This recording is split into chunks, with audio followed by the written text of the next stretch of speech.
नमस्कार दोस्तों, एक बार फिर से स्वागत है आप सभी का आपके अपने चैनल टारगेट एट वन पे। मैं हूं अमृता और आज इस टॉपिक पे हम बात करने वाले हैं जिस पे डिस्कशन करने जा रहे हैं वो है एल्गी। एल्गी जो कि बॉटनी का आपका काफ़ी ब्रॉड सिलेबस है और काफ़ी ज़्यादा चीज़ें हैं जो आपको एल्गी से रिलेटेड पढ़नी है, जैसे स्ट्रक्चर से लेके क्लासिफिकेशन और एग्जाम्पल से लेकर के इम्पोर्टेंस तक। तो एग्जाम्पल में जहाँ पर आपको कई सारे ऐसे एल्गी हैं जिनका स्ट्रक्चर पढ़ना है, लाइफ साइकिल पढ़नी है।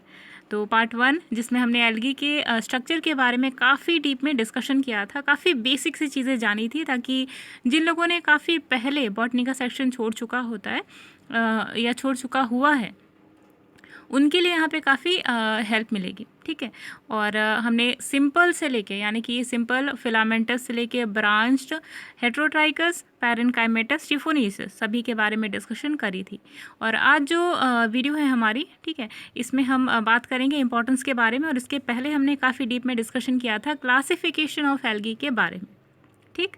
तो अगर आपका पिछले वीडियो में कोई डाउट है और अगर आप चाहते हैं कि जो टॉपिक है या कोई ऐसा टॉपिक है जो छूट गया है, ठीक, तो आपको ये करना है कि आप कमेंट बॉक्स में जा कर के कमेंट में ज़रूर लिखें कि क्या टॉपिक ऐसा था जो छूट गया था। ठीक है।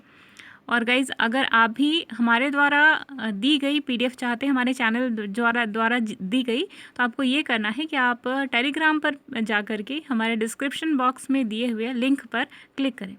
ठीक है।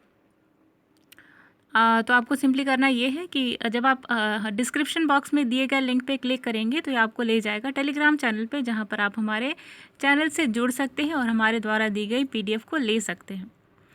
तो गाइज़, अगर आप ये वीडियो देख रहे हैं फर्स्ट टाइम और अगर आप कोई वीडियो यूज़फुल लगती है तो प्लीज़ हमारे चैनल को सब्सक्राइब करना ना भूलें और नोटिफिकेशन बेल को ज़रूर दबाएँ, जिसके द्वारा हमारी लेटेस्ट अपडेशन को आप अपने यूट्यूब चैनल पर देख सकते हैं। तो ये थी जनरल इन्फॉर्मेशन। अब चलते हैं अपने टॉपिक की तरफ। तो टॉपिक है हमारा आज का इम्पोर्टेंस ऑफ एल्गी। ठीक। तो सबसे पहले हम बात करते हैं एल्गी के थोड़े से जनरल कैरेक्टरिस्टिक के बारे में, क्योंकि रिकैप यहाँ पे बिल्कुल ज़रूरी है। ठीक है। तो जनरल कैरेक्टरिस्टिक में आते हैं, एल्गी ऑटोट्रॉफिक होते हैं, उनके अंदर क्लोरोफिल होता है जिसके द्वारा अपना फूड प्रिपेयर करते हैं। होल्ड फास्ट एक ऐसा स्ट्रक्चर होता है जो एल्गी की बॉडी को जोड़ करके रखता है सबस्ट्रेटम के साथ में, बेस के साथ में। ठीक है। एल्गी के अंदर और भी जो कलर्स हैं वो पाए जाते हैं, जैसे जैंथोफिल पाया जाता है, फ्यूकोजैंथिन, फाइकोएरिथ्रिन। ठीक है। और कई सारे पिगमेंट्स जो उन्हें अलग अलग कलर प्रोवाइड करते हैं। ठीक है। और जो कलर प्रोवाइड करने के साथ साथ ये एक मेजर रोल प्ले करते हैं फूड मेकिंग प्रोसेस में। ठीक है ना। ये था जनरल कैरेक्टरिस्टिक। उनके स्ट्रक्चर के बारे में बात करी जाए तो फिलामेंटस होते हैं, ब्रांच्ड होते हैं, हेट्रोट्राइकस होते हैं, शिफोनेशियस होते हैं और पैरेनकाइमेटस भी होते हैं। ठीक है। और अगर क्लासिफिकेशन की बात करी जाए तो जो मोस्ट ऑथेंटिक है वो स्मिथ का जो है, स्मिथ, इनका क्लासिफिकेशन मोस्ट ऑथेंटिक माना जाता है। और इन्होंने 4 डिविजन्स में क्लासीफाई किया था किसको, एल्गी को। ठीक है। जिनमें क्लोरोफाइकोफाइटा था, ठीक है, फियोफाइकोफाइटा था, ठीक है, रोडोफाइकोफाइटा था और बेसिलेरियोफाइट। गाइज, ये जितने भी टाइप्स थे 7 टाइप्स के। ठीक है। इनके स्ट्रक्चर्स और stored food materials, cell wall के अंदर कौन सा केमिकल पाया जाता है, ये सारी चीज़ें आपको लर्न करनी है। और लर्न करने के साथ साथ आपको जो अगर टेस्ट सीरीज़ एल्गी से रिलेटेड टेस्ट सीरीज़ भी चाहिए और अटेम्प्ट करना चाहते हैं तो बने रहिए हमारे चैनल के साथ, क्योंकि एल्गी टॉपिक ख़त्म होने के बाद हम एक क्वेश्चन सीरीज़ लेकर आएंगे जहाँ पर इम्पॉर्टेंट क्वेश्चन होंगे आपके एग्ज़ाम से रिलेटेड। ठीक है। तो चलिए आज के टॉपिक पे बात करते हैं। आज का टॉपिक है हमारा इम्पॉर्टेंस ऑफ एल्गी। तो सबसे पहले हम बात करते हैं इकोनॉमिक इम्पोर्टेंस ऑफ एल्गी के बारे में। तो economic importance of algae can be divided into 2 headings. जो एल्गी का इकोनॉमिक इम्पोर्टेंस है उसको 2 भाग में डिवाइड किया जा सकता है। पहला है बेनिफिशियल रोल ऑफ एल्गी और दूसरा है हार्मफुल रोल ऑफ एल्गी। तो पहले हम बात करेंगे बेनिफिशियल रोल ऑफ एल्गी। तो पहला है प्राइमरी प्रोड्यूसर्स। प्राइमरी प्रोड्यूसर्स यानी कि हमको पता है, हम सभी जानते हैं कि एल्गीज आर ऑटोट्रॉफिक, यानी एल्गी अपना खुद का फूड प्रिपेयर करते हैं। तो algae are the main oxygen producers in aquatic life. आपको जानकर हैरानी होगी कि जितने भी एल्गी रहते हैं हमारे पूरे विश्व में वो करीबन 20% ऑक्सीजन प्रोड्यूस करते हैं अकेले। आप सोचिए, इनमें प्लांट्स का तो रोल है ही नहीं, सिर्फ एल्गी इतना प्रोड्यूस करते हैं। तो काफ़ी बड़ा रोल है और इसे डिनाई नहीं किया जा सकता। जनरली लोग एल्गी को काफ़ी ऐसा वेस्ट ऐसा नज़रिए से देखते हैं, पर ऐसा नहीं है। तो they are also useful in decreasing water pollution by releasing oxygen, यानी किसी वाटर बॉडी के अंदर अगर पॉल्यूशन है तो ये वहाँ से पॉल्यूटेड जो बैक्टीरिया जो पॉल्यूटेंट्स होते हैं उनको ऑब्जर्व करके एब्जॉर्प्शन के बाद जो ऑक्सीजन है वो प्रोड्यूस करते हैं। और 10% of photosynthesis is occurred by the algae in total photosynthesis in quantity. तो ये इंपॉर्टेंट फैक्टर है जो आपको ध्यान में रखना है। नेक्स्ट है एल्गी एज फूड। तो कई सारे ऐसे एल्गीज हैं जो खाने के काम में आते हैं, काफ़ी बेनिफिशियल भी होते हैं, ठीक है। तो many fresh water and marine algae have been utilised as a direct source of food. तो कौन से वो एल्गी हैं? वो एल्गी हैं गाइस, सॉर्गेसम है और क्लोरेला, जिसे खाने के लिए यूज़ किया जा सकता है, ठीक है। और साइनोफाइसी फैमिली का, साइनोफाइसी ऑर्डर का अगर देखा जाए तो नॉस्टोका और स्पाइरुलिना, ठीक है। और गाइस ये क्यों खाया जाता है? जनरली जितने भी ह्यूमन बींग्स हैं वो फूड को इसलिए खाते हैं क्योंकि उनसे उन्हें न्यूट्रिएंट्स मिलते हैं। तो क्या न्यूट्रिएंट्स हैं जो हमें एल्गी से मिलते हैं? वो है प्रोटीन, कार्बोहाइड्रेट, ऑयल्स, विटामिन्स। और विटामिन में कौन से विटामिन है? ए, बी, सी और ई, ठीक है। और मिनरल्स भी हैं जो कई सारे पाए जाते हैं, जैसे आयोडीन है, और आयोडीन पाया जाता है। और सैलेड के लिए यूज़ किया जाता है, यानी विटामिन पाए जाते हैं। मिनरल्स में सोडियम पाया जाता है, ठीक है। सल्फ़र जो कि पत्ता गोभी का एक मेजर कंपोनेंट होता है, वो भी पाया जाता है किसमें? एल्गी में, ठीक है ना। तो ये था algae as a food. Next बात करेंगे एल्गी एज फॉडर, यानी कि चारे की तरह, यानी जानवरों का जो खाना होता है उसकी तरह कैसे एल्गी यूज़ किया जा सकता है और कौन से ऐसे एल्गी हैं जो चारे की तरह यूज़ होते हैं। तो पहला है many seaweeds are directly used as feed for cattle, poultry and aquatic organisms, for example Laminaria and Fucus, ठीक। गाइस एक चीज़ आपको ध्यान में रखना है कि लैमिनेरिया ही वो एक ऐसा एल्गी है जिसको आयोडीन के लिए यूज़ किया जाता है, ठीक है। तो वीड्स मीन्स होता है जो वेस्ट घासें होती हैं उन्हें वीड्स कहा जाता है। तो ये तो अपवाद हो गया ना, क्योंकि एल्गी तो यूज़फुल भी होता है तो इसे वीड्स कहना सही नहीं है, लेकिन फिर भी एक टर्म दिया जाता है इसे सी वीड्स। तो जैसे लैमिनेरिया है और फ्यूकस है, तो इनके द्वारा जानवरों को और पक्षियों को और पशुओं को और जो एक्वाटिक ऑर्गेनिजम्स है जैसे फिशेस, उनके लिए खाना तैयार किया जाता है, जिनमें फ्यूकस भी एक होता है, ठीक।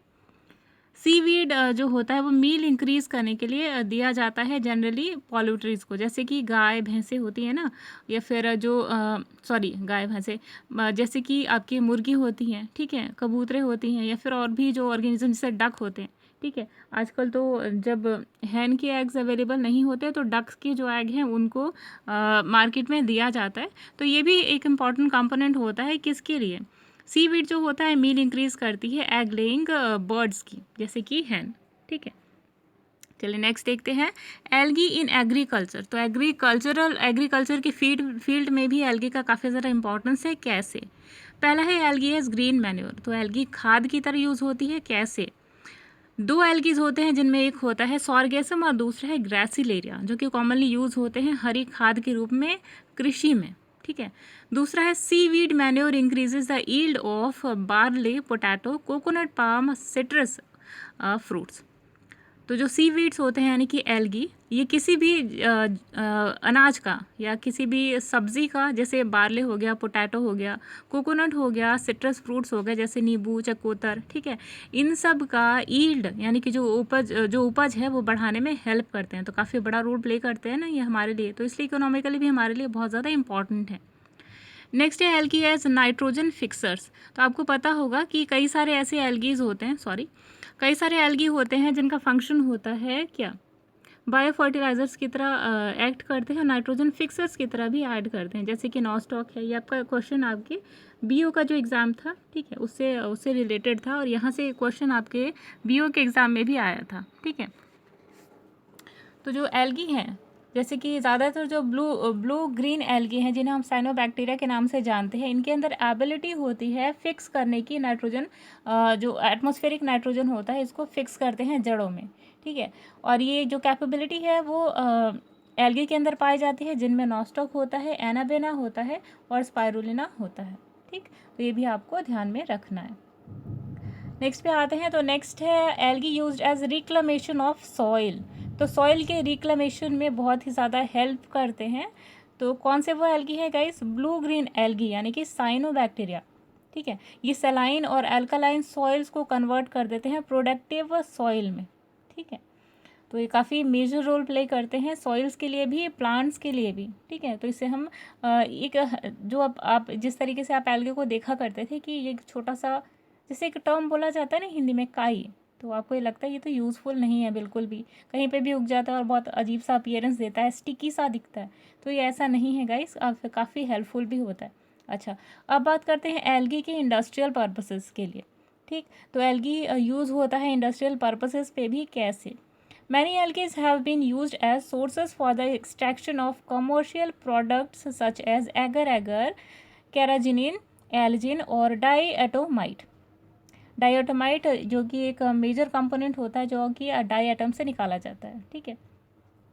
एलिजिन होता है जिनसे रीनिन या फिर पेंट्स वगैरह बनाए जाते हैं। कार्जेनिन होता है और एगर एगर जेलीज वगैरह बनाने के लिए यूज़ होता है। तो एल्गी का काफ़ी बड़ा रोल होता है इंडस्ट्रियल पर्पसेस के तौर से देखा जाए तो, ठीक है। तो सबसे पहले एगर एगर की बात करते हैं। तो एगर एगर जो होता है एक जिलेटिनस सब्सटेंस होता है और ये एक पॉलीसेकेराइड होता है जिसे रेड एल्गी से निकाला जाता है, जैसे जेलिडियम में से निकाला जाता है, जेलिडियम, ग्रेसिलेरिया और जेरेंटिना में से निकाला जाता है एगर एगर, ठीक है। एगर एगर का क्या यूज है चलिए देखते हैं। तो agar agar is used for making artificial culture medium for algae, fungi, bacteria and plant tissues in biological laboratories.